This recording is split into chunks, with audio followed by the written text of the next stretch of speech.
For those of you that have one, do you remember what it was like when you first got your driver's licence? The endless possibilities, the freedom, the street cred. I remember the day I got my driver's licence. I jumped into my car I'd bought from my checkout chick job to deliver a cake I'd burnt to a boy I liked. Now, I had my licence, but I wasn't the best driver. I was a teenager with limited impulse control and even more limited spatial ability. I collected countless curbs, letterboxes, other cars. So it stands to reason that after years of working in community services, I end up working in road safety. In road safety, I learnt that the best offence against bad driving, like mine, was a graduated driver licensing system with a strong focus on supervised driving practice. We know this works. Deaths and serious injuries in young drivers dropped by 42% after the inception of the graduated licensing program in Victoria, and international research shows similar trends. This matters. Car crashes are the second leading cause of death for young people in Australia. Young lives cut short at the precipice of their potential. However, there is a catch. These licensing requirements place a heavy burden on people who are already struggling, isolated, and vulnerable. For those who don't know, you're in for a treat. I'm going to give you a quick summation of the West Australian licensing process. First, learn the road rules. Next, go to the Department of Transport, sit a theory test. $24.80. Every subsequent test, $16.90. Get a minimum of 24 out of 35. Congratulations. You've got your learner's permit. Not so fast. Identity documents, birth certificate, signed letter from the Pope, a further $126.10. Obtain a minimum of 50 supervised driving practice hours over a minimum of 6 months. It's important to make professional driving lessons a part of this also. $60 to $95 per hour. So now, your hazard perception test, $26.80. Every subsequent test, $21. Now, if you manage to pass this and have met all other requirements, you're ready for your practical driving assessment. Read this book. Unfortunately, you're unlikely to pass first time. It takes an average of 3.5 times to pass your practical driving assessment. Every subsequent test, $104.40. But congratulations! Pay another $46.85 and you've got that precious driving licence. I've been through all of this for the past 3 years with 4 children. I'm broke. And I'm tired. But as parents, we willingly go through this so that our children will be safer than we were. However, what happens when you don't have this support? Your driver's licence is going to set you back about $1,000. On youth allowance, that's a month's income, which is fine if you don't have to eat or pay for shelter. And it's not just this. Those costs don't include the roadworthy vehicle or the fuel needed to run the car. The other thing you need is access. Access to a sober, licensed driving mentor. Access to a roadworthy vehicle. Access to the Department of Transport. Someone with the patience to give you 50 hours of supervised driving practice.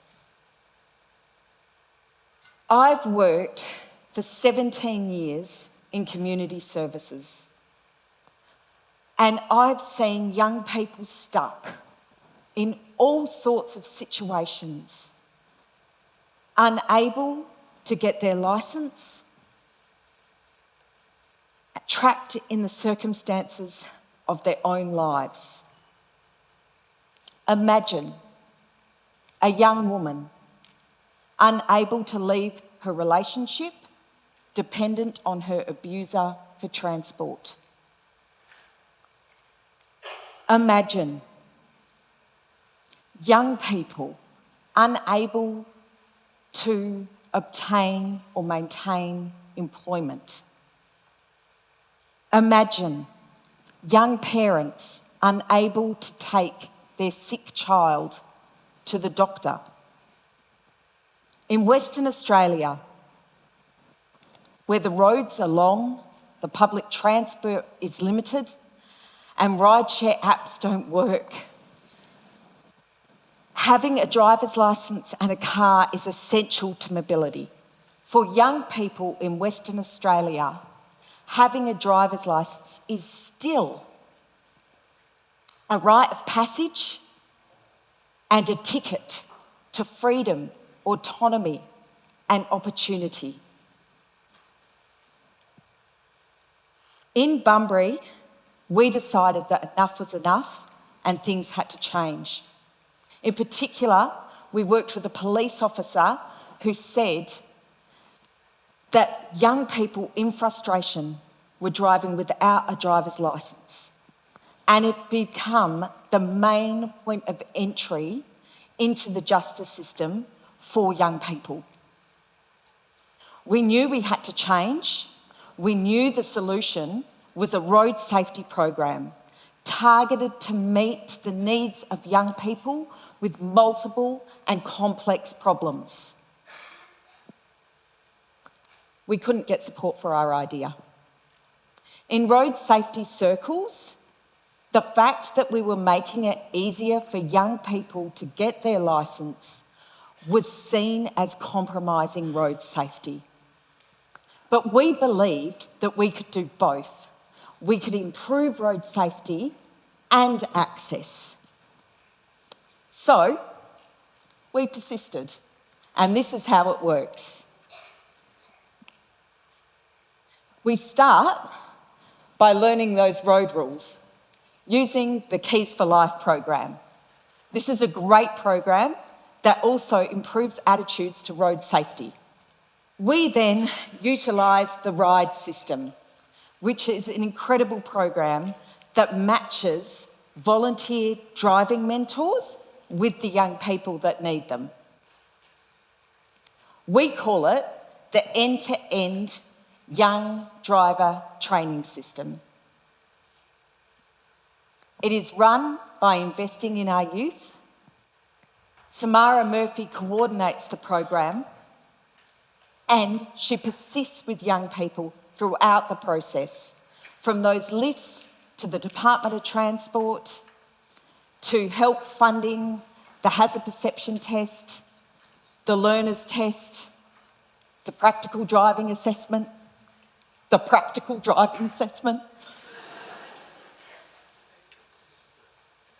We have seen remarkable results from this program. A young Indigenous man who was homeless, unemployed, and had substance misuse issues is now so proud. He has a private rental, a vehicle, and a job on the mines. A young woman who was homeless, her parents had substance misuse issues. She completed the program, and now she's contributing as a disability support worker. An isolated young mother is delighted that she can take her daughter on outings to playgroup or library rhyme time. A young First Nations father, referred by a magistrate, is diligently pursuing the program, passionate about providing a better future for his son. The benefits of this program are profound. My favourite statistic is that in the general population, the first-time pass rate hovers at about 30%. Young people in this program, their first-time pass rate has been as high as 66%.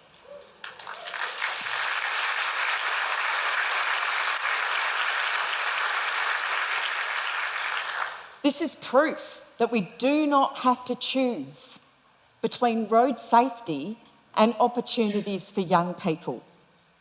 Now, the benefits of this program are amazing, but currently it is too small. It services a suburb in Bunbury and the town of Collie. It would be so incredible to see this program expanded throughout WA, particularly in regional areas. Safety is important, but so is opportunity. And I maintain that we can have both.